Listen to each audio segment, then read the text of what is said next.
শুধুমাত্র একটি উপকরণ দিয়েই খুব সহজেই বাড়িতেই তৈরি করে নিন দোকানের মতো লাচ্ছাদার রাবড়ি। এটা খেতে কিন্তু খুবই ভালো লাগে, আর আমি আজ তৈরি করব একদম চিনি ছাড়া। তো রেসিপিটি শুরু থেকে শেষ পর্যন্ত দেখতে থাকুন। আজকে এই রাবড়ি তৈরি করার জন্য কিন্তু শুধুমাত্র একটি উপকরণ লাগবে, আর সেটা হচ্ছে দুধ। তো আমি এখানে 1 লিটার দুধ নিয়ে নিয়েছি। দুধটাকে আমি আগে থেকে একটু জাল করে রেখেছিলাম, আর তার মধ্যে আমি দিয়ে দিলাম 2টো এলাচ। এলাচটা শুধুমাত্র ফ্লেভারের জন্য দিয়েছি, আর এটা কিন্তু একদম অপশনাল।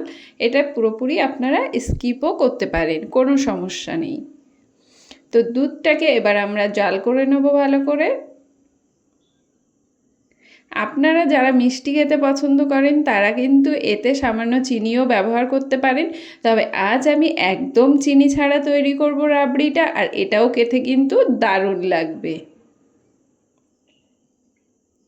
তো যারা মিষ্টি দিয়ে খেতে পছন্দ করেন তারা সামান্য একটু চিনি ব্যবহার করবেন, আর যারা মিষ্টি খেতে পছন্দ করেন না, শুধুমাত্র দুধের যে মিষ্টিটা থাকে সেটাই পছন্দ করেন, তাহলে চিনিটা একদমই দেবেন না। তো এখন থেকে চড়া দামে দোকান থেকে রাবড়ি না কিনে বাড়িতেই এভাবে তৈরি করে দেখুন, দারুণ খেতে হবে। আর কেউ খেয়ে বলতেই পারবে না যে এটা কিন্তু দোকান থেকে কিনে আনা নয়, এটা বাড়িতেই তৈরি করা। তো দেখুন দুধটা আমার ফুটে উঠেছে। এবার দুধটা ফুটে উঠলে সাইডে যে সরটা তৈরি হবে সেটাকে আমি এই খুন্তির সাহায্যে কড়াইয়ের গায়ে লাগিয়ে দেব।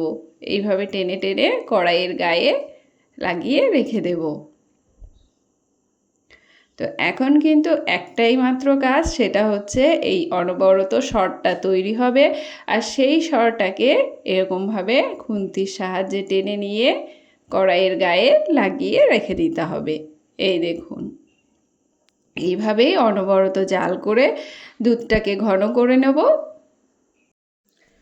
তো আমার রেসিপিগুলো আপনাদের কেমন লাগছে কমেন্ট করে জানাতে কিন্তু একদম ভুলবেন না, আর রেসিপি ভালো লাগলে লাইক শেয়ার করে চ্যানেলটিকে সাবস্ক্রাইব করে পাশে থাকার অনুরোধ রইল। তো দেখুন দুধটা কিন্তু আমার অনেকটাই ঘন হয়ে এসেছে, তবে আরেকটু আমি দুধটাকে ঘন করে নেব ওই একইভাবে জাল করে। তো দেখুন দুধটা আমার ঘন হয়ে গেছে, এর থেকে বেশি আমি আর এটাকে ঘন করব না।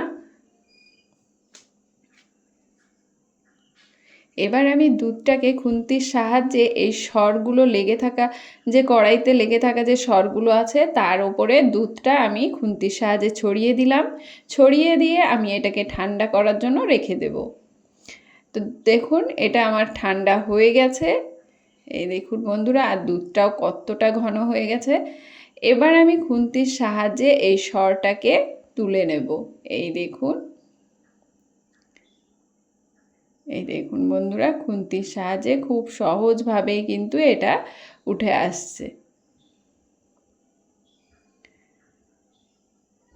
তো আস্তে আস্তে এভাবে খুন্তি কিংবা চামচের সাহায্যে এই রাবড়িগুলোকে আমরা তুলে নেব। এই দেখুন, তো দেখতেই পেলেন বন্ধুরা, বাড়িতেই রাবড়ি তৈরি করা কত সহজ। তো চড়া দামে দোকান থেকে আর না কিনে এখন থেকে বাড়িতেই তৈরি করুন, নিজেরাও খান আর বাড়িতে অতিথি এলে তাদেরও খাওয়ান।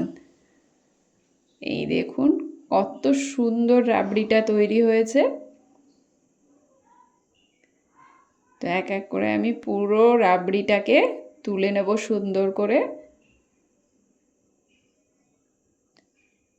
তো সমস্ত রাবড়িটা দেখুন আমি তুলে নিয়েছি, আর দেখুন কত সুন্দর হয়েছে।